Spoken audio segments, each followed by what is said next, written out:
このインテリアのレッスンをこう通じてね、このご自身のご自宅の、はどんな風にしていったらいいかっていうののこう確たるものができていくと、一度に予算がなくても順番に作っていけるわけじゃないですか。でそれをしていただきたいなっていうふうに思っています。こんにちは。こんにちは。はい、今日はね、来年の2026年インテリアレッスンの予定がね決まりましたので、またねちょっとインテリアレッスンについてのお話とその予定を聞いていただこうかなと思います。はい。はい、インテリアレッスンを最初にしようかなっていうふうに思ったきっかけっていうのは、ちょっと雑誌の企画でね、雑誌社さんがその生徒さん集められて、ブランドジュリエでレッスンをするということで、させていただいたんですね。でそれのやっぱりその結果、その方お客様たちが、そのインテリアに、ご自身のねお家を作る上でもうすごく役に立ったとか、それからその時はね失敗しないためにやっぱりレッスンを受けてっていう方がほとんどだったんですけど、それよりはこうなんとなく素敵にはしたいけどぼんやりしてたのが明確になったっていうふうに言っていただいて、でこれはやっぱりブランドジュリエでもねもし定期的にさせていただけたらやっぱお客様の迷いとか、そういうのもなくなって、明確にご自身がこんな風なインテリアを作っていくっていうのがあればね、一度にバンって揃えるんじゃなくって少しずつもう何年もかかって本当に住み続ける限りそこを素敵にしていくっていうような、なんかインテリアにつながるかなと思って始めました。日本ってすごいやっぱり経済大国でね、今3位とか4位、ドイツに抜かれて4位になりそうなんですけど、でもそれでもすごくないですか、世界ってねすごいたくさん国あるのに。だけどインテリアのっていうことについてはやっぱりね後進国だなってやっぱ思うこと多いんですよ。それはねやっぱりこういうふうな洋風のライフスタイル、テーブルでお食事して、ソファに座ってくつろぐとか、こういうのがまだ始まって戦後何十年しか経ってない、戦前はなんかね星飛雄馬のちゃぶ台の世界だったからだと思うんですけど、よくわかんないけど、でとにかくね海外のメーカーの人がどうして日本で売れないのかなってすごい聞かれるんですよ。でやっぱり市場としてねそんなに経済大国なんだから、やっぱり全世界的な市場を見て日本での売り上げはこれぐらいって大きいメーカーだったらそういう戦略立てるわけですよね。だけどやっぱり日本は思ったようにいかないって、でどうしてって聞かれるんですよね。だけどいや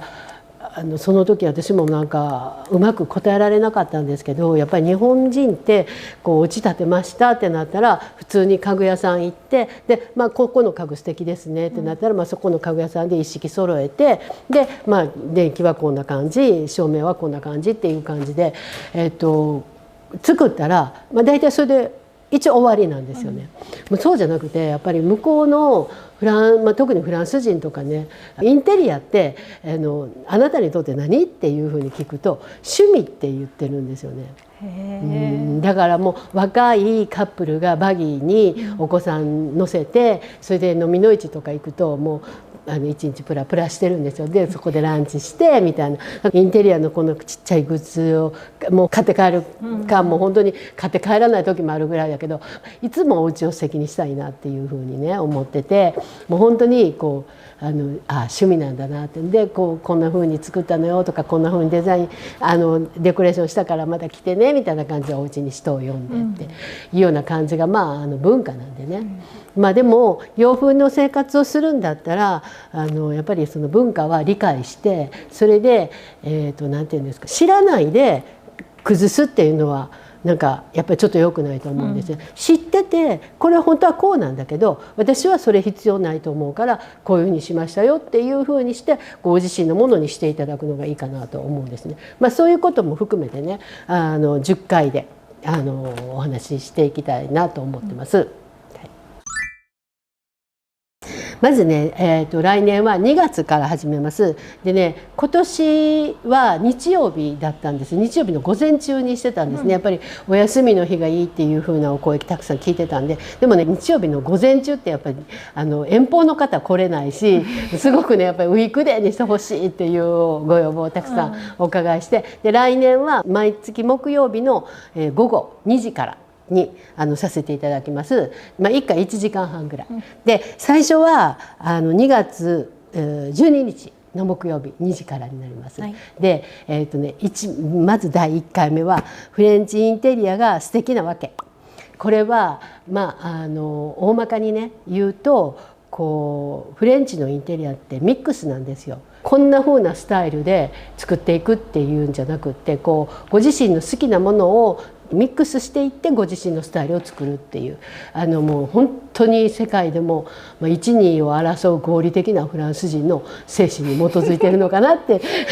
いうふうに思うんですけど、そのねミックスをするにしても何と何をミックスしてるかっていうの分かんなかったらミックスしようがないので、大まかなインテリアのスタイルを知っていただいて、それをなんていうんですかねミックスして作っていくっていうのがフレンチのインテリアスタイルなんですね。それがやっぱり素敵に見えるのはどうしてかっていうのを解説していきます。じゃあその次、3月ですね。3月は新築とリフォーム。これはね今からお家建てられる方とか、リフォームをされる方にも聞いていただきたいなと思うんですけど、日本の住宅ってめちゃくちゃ仕切りが多いんですよ。海外に比べるとね、ベアトリスさんのお家はめちゃくちゃ素敵でパリの8区のめっちゃいいとこにあるんですよね。でお玄関入るじゃないですか、もう240平米あるんですよ。でも3メーター向こうにもダイニングテーブルがあります。でその靴は脱ぐ場所っていうのがちょっとサイドのところにあるんですけど、もうそのままねクローゼットに行っちゃうんですよ。なので、もうクローゼットでお洋服着替えてみたいな、向こうのお家って靴のまま上がるから余計なんですけどね。いや本当に仕切りが少ないからそれはね取り入れたら素敵なお家になるかなと思うんですよ。ちょっと開放的にお玄関とかもしていただいて、それともうポイントはね階段です。階段の使い方が上手なんですよ。その辺のポイントをね、階段はちょっとリフォームの時に、作り変えたりはできないかもわかんないんですけど、でも取り入れていただいて、階段を素敵に使う。そういうねいくつかポイントがあるので、そういうことをお話ししていきたいなと思います。これはね有効ですよ。ものすごい毎回会うたんびに感謝されてる人がいる。もう中川さんが言ってくれたおかげで階段をこういうふうにしたからこの家の良さがあるんだって言って、すごい、その方は図面持ってねご相談に来ていただいて、その時にそういうふうにアドバイスしたんですけど、もうあれがあるからこのお家の良さがあるみたいな感じで会うたんびに言ってもらうんです。誰のおかげですみたいな感じでずっと言ってるんですけど。で3回目はリビングダイニング。4月9日ですね。やっぱりリビングダイニングってもう本当に基本の木というかね、お家の中で一番もう素敵に見せたい場所じゃないですか。でそれもやっぱりねコツがあるんですよ。で日本のインテリアというかちょっとお部屋の作り方ってね、例えば壁が5メーターありますと。でそしたらちょっと広い壁だから、ちょっとこの辺りに大きな幅の2メーターぐらいの家具を置いて、でもまだたくさん余白があるから、じゃあちょっと小ぶりなのをそこに置きましょうとかそんな感じでなんていうか立体的にものが作られてないから、ちょっと広いお部屋なんだけどすっきりさせる要素もないし、それから素敵に見せる要素もないんですよ。でそこどんな風に作っていくか、壁だけじゃないんですけどね、壁と床とそれから天井っていうのはもう照明器具のことなんですけど、それをリビングダイニングでどんな風に作っていくかっていうのを解説します。これは基本を知っていただいたらめちゃめちゃ簡単で、大体は家具の配置替えされる方が多いです。でその次に4回目はディスプレイ。ディスプレイは細かい棚の上のディスプレイ飾り方とかね、それからあと壁面の飾り方壁の飾り方とかをお話しします。これはちょっとやっぱりリビングダイニングの大体の大まかななんていうか配置が整って、できてきたら次はデコレーションしましょうという、そんな感じですね。で、5回目はインテリアのカラーコーディネート。でカラーコーディネートっていうのは色だけのそのレッスンとかって、ネット調べてもね何色と何色合いますとかそれ出てくるし、お勉強されてる方もいらっしゃると思うんですけど、それとはまたちょっと別なんですよね。カラーコーディネートってこことここを合わせるっていうやり方なんですよ。例えばこの色とこの色の違いかみたいな感じでね。だけどインテリアはもっと複雑なんですよ。やっぱり立体になってるし、ソファーの色、それから床のカーペットの色、それから壁の色とか、そういうふうにこうすごく複雑に関わってくるので、その辺のその合わせ方って言ったらおかしいですけど、色をどんなふうに捉えていくかっていうことを解説したいと思います。あとはベッドルーム6回目ですね。ベッドルームは7月16日です。でベッドルームってリビングダイニング整えたら大概今までちょっと後回しにされてた方もやっぱ可愛くしたいなってなってくるんですよ。でそのベッドルームは割と簡単な法則があって、そこしっかり踏まえてもらったら素敵なお部屋作れていけますので、これはねもう言ってももう伝わんないと思って絵に描いたやつあるんでそれちょっと小島さん差し込んでいただいて、もうこの通り作っていっていただいたらめちゃめちゃ可愛くなりますので、それを解説します。でそれから7回目は8月6日なんですけど、玄関個室一人暮らしのインテリアで、これは狭い場所のをどう作っていくかっていう、お玄関とかってなんか割と靴箱があってその上に何か飾ってるとかぐらいの感じだと思うので、でもやっぱり一番お家の中まで入らない人も来るスペースじゃないですか。でそういう場所をどんな感じのインテリアなんだろう、素敵だなっていうふうに思わせるような、ウキウキするような作り方の、コツをご案内したいと思います。これ随分変わりますので、もうリビングとかダイニングとかもうあんまりこう触りたくないなと思われてる方でも、やっぱお玄関とか洗面所とかね、手つかずのままっていう方多いので、そういうところ可愛くしていただいたら早く帰りたくなるお家につながるかなって思います。で次8回目が、10月8日。この回はカーテンでリニューアル。なんかすごくこう立派なお家建てられたり、新築のマンションに買われたりして、でそういう時って予算ってなんていうかもうバクッとあんまりね、なんていうか一つ一つの単価って気にせずに、大体トータルでこれぐらいかかったみたいな感じになってるので、カーテンって一番最後になるんですよ。それでちょっとバーって業者さんが持ってこられたそのサンプル帳の中から選んで、これだったら立派な生地だし、お部屋にとってすごくなんていうんですかね、あんまり当たり障りないというか無難な感じで壁と一体化するようなカーテン選ばれてる方多いんですよ。だけどやっぱりインテリアでね、可愛く見せる要素って窓ってめちゃめちゃ大きいんですよ。窓際可愛くしたらもうこちらのその可愛い家具とか、それからいろんなもの揃えられてると思うんですけど、それが引き立ってきますので、でカーテンのことをご説明したいなと思います。カーテンを作ることによってよりお部屋が立体的になります、縦のラインがしっかり出ますので。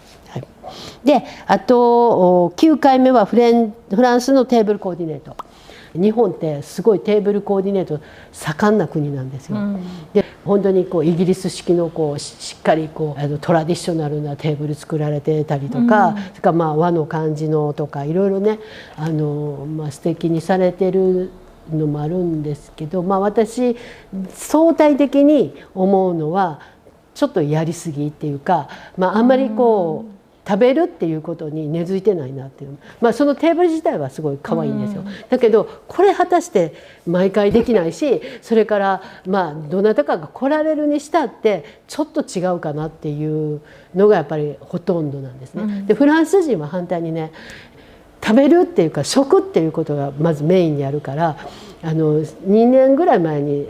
パリ通信書いてくださってる住野さんがおっしゃってたんですけどね、今その食の世界ではね、そのお皿の中のものだけじゃなくってお皿にも注意しないといけないよってなってるって、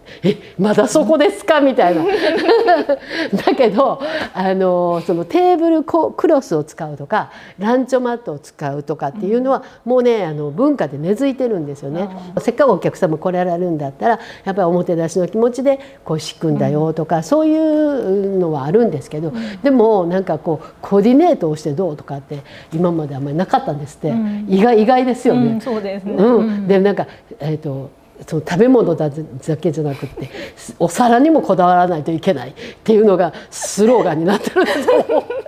おかしいと思って、まあでもねすごくやっぱり日本と違って娯楽も少ないし、やっぱり人とのつながりっていうのがすごく大切にされる社会なんですよね。なのでどなたかが来られる時、簡単なランチの時はこんな風にするし、ディナーで集まる時はこんな感じとか、それからちょっと日本にはあんまりないんですけど外で食べるんですよ、お庭で。とかベランダとかでね、そういうのを、向こうの文化、フランスの文化、それから日本のね状況もお話ししながら詳しくご説明したいなと思います。で次10回目はインテリアのお花。お花ってやっぱり日本でも大切な素材で、基本的にはね、やっぱり庭に咲いてる枝とかお花をこうカットして、それでお家の中でいけると、っていうのが基本で、一番おしゃれかなって思うんですけどね。それは、フランス人もそうで、パリのね狭いアパートでそこまでできないし、そしたらどんな風にしてるかって言ったら、パリのもういっぱいお花屋さんあるんですよ、角々に。でそのご自身の好きなお花屋さんの、とこうお友達になって、でそこで常に買っていく、お花とチョコレートっていうのが、ギフトっていうか、どなたかにお呼ばれした時の、定番のそのおもたせっていうんですかね、になっているので、お花って切っても切れないんですけど、やっぱり常にねこうお家の中にお花がある生活、それをどんなふうに取り入れていったらいいか、そんな毎回何千もね買ってられないじゃないですか。なのでその球根類とか、それから鉢植えのものとかを組み合わせながらね、それからまたあと夏の暑い時には造花もいいと思うんで、それをどんなふうに素敵に使っていくかっていうのをお話してます。で12月なので、年末まで12月のこれ、17日なんですけどね、年末年始まで、持つような花材を私が選んで、お客様のお家にお届けさせていただきます。豪華ですよね。でしょう。でこれね1万5,000円なんですけど、これはもう最後のね、なんていうかサービスじゃないけどもう素敵なねお花をお届けさせていただくので、そちら楽しみにしていただいて、その生け方のポイントとかね、フラワーアレンジとかっていうのとはちょっと違います。買ってきた時に早く枯れていくお花とかもあるじゃないですか、そういうのをお手洗いをしっかりしながらね、常にね、お花のある生活してもらえたらいいなっていうふうに思いますので、そのお話してます。それとあと長くなりますけど、特別会が3回あります。で、まずね2月16日に、これで何度目かになると思うんですけど、3回目ぐらいかな、3回目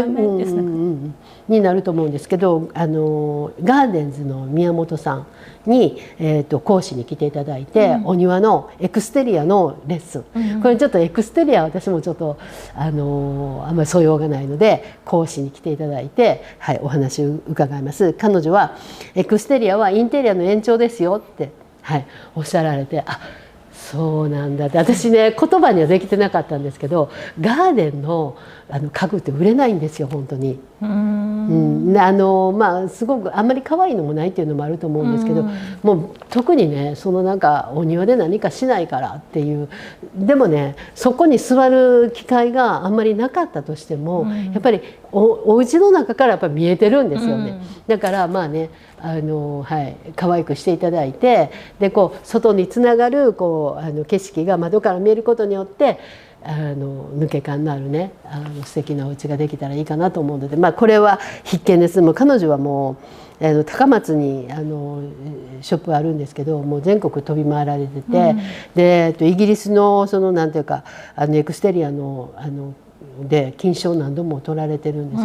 よ。なのでね、お庭素敵にしたいなと思われたら是非ねこの会を受けていただいたらなと思います。これはもう植物をガーデンさんからお持ちいただいて、それを持って帰っていただいて、楽しんでいただくっていう植物付きになってます。はい、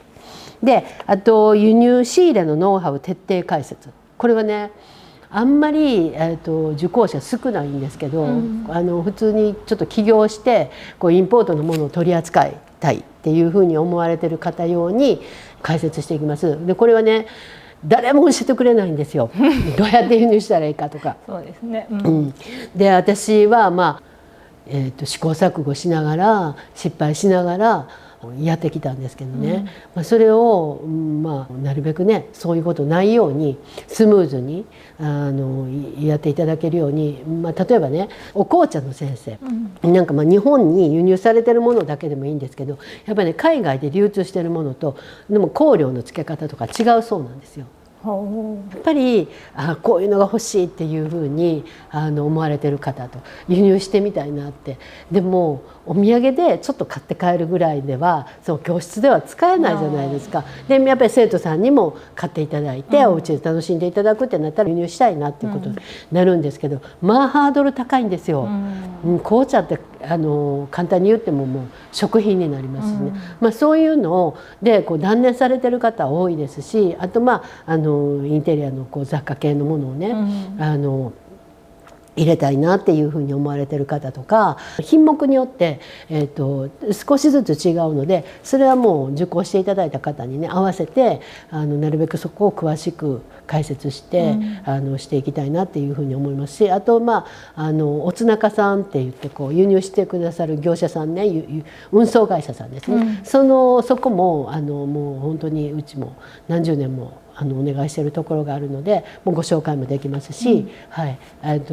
とあれですね、初回のガイド付きですやっぱりね分かんないから最初はね、だからもうそんななんか解説して一応はしてるんですけど、習っててもそんな全部ね暗記できないし、なのでつどつどね指導って言ったらあれですけど失敗されないように、はい、お手伝いしていきますので、これはね私はもう例えば雑貨屋さんでそういうところが増えたらちょっと困るんですよね競合が競合他社みたいな、そうでもやっぱり自分が本当に苦労してきて、それで失敗もたくさんしてるんですよ。で失敗したら普通「すいませんでした」なんですけど「すいませんでした」じゃないんですよ。もう本当に、赤字なんですよねもう分かりましたっていうぐらいなのでね、ちょっとしたことで、それでスムーズにねそういうのを起業していっていただいたらいいかなと思って、これは社会奉仕じゃないけど自分がこれだけじゃなくって今まで生きてきた中でお世話になった方とか、その方に直接お返しできないけど、何かの形で自分にできることで、お返しできたらいいなと思って、はい、やってます。はい、でその次が最後です。10月22日パリのインテリア最新トレンド情報。これはね、一般の方もそうなんですけど、やっぱりねサロンをされてる方ってめちゃめちゃ多いし、ブランドジュリアでもお客様たくさんいらっしゃるんですね。やっぱりインフルエンサーの方とかそういうサロネーゼの方とか、そういう方で何十人かもたくさん生徒さんがいらして、その方に対してやっぱり発信していってもらいたいなっていうふうに思うので、これはね、9月に、私が展示会の買い付けから帰ってきて、感じたことを中心に、お話ししていくんですけど、インテリアのトレンドっていうのはファッションにもすごくリンクしているので、その辺のこととかをお話ししながら解説したいなと思っています。そんな普通一般の方がねシーズンごとに海外に行けるとかってあまりないと思うので、やっぱりこれは長年私が見てきた今までの変遷をお話ししながら、今年はこうだっていうふうにお話ししていくとね、ちょっとつかみやすいかなと思うので、そんな感じで、解説してます。これで、以上になります。で10回の分は1回でも受けられますけど、10回、コースで受けていただいたら少しお値段を安くしています。であと、この特別会に関してこの3回ね、エクステリアと輸入の仕入れノウハウとパリのインテリアは毎回個別で単体で受けていただいたらいいかなと思います。このインテリアのレッスンを通じてね、このご自身のご自宅の、はどんなふうにしていったらいいかっていうのの確たるものができていくと、一度に予算がなくても順番に作っていけるわけじゃないですか。でそれをしていただきたいなっていうふうに思っています。でそれと企業様からね、時々インテリアについて解説してほしいっていうふうに、何度かなんですけどあって、ちょっと遠方だったらお断りとかしてたんですけど、そう言わずに行こうかなっていうふうに思ってますので、今年は出張レッスンみたいな。はい、そうですね。今年はフロインドリーブさんが、お願いしますということで、そのフロインドリーブさんすごい広いスペースあるんで、そこで皆さんにお話ししてもいいですし、ブランド事例来ていただいてもいいですけどって言って、そしたらやっぱりね店内も見せたいからということでお店に来ていただいて。パンとかお菓子を撮影する担当の方とか、それからプロモーションをされる方、どんなふうに売っていこうとか、そういう方に向けて解説しました。それはね、なのでご要望に応じてね、どういう意図でそれをしたいかっていうことを事前に打ち合わせして作りますので、そちらももしよかったら。質問です。例えば東京とかでサロンをされている方が、生徒さん10人集めますので、来てお話聞かせてくださいとかって言っても、そういう企業さんだけでなく、そうです、もちろんです、全然大丈夫です。よかったらぜひお申し込みいただいたらなと思います。やっぱりいろいろね、私自身も刺激受けるので、楽しいなと思って、やりたいなと思います。お家をね素敵にしたら本当に幸せが来ますから。早く帰りたくなるお家、皆さんで作っていきましょう。ありがとうございました。よかったらチャンネル登録といいねお願いします。コメントもお待ちしてます。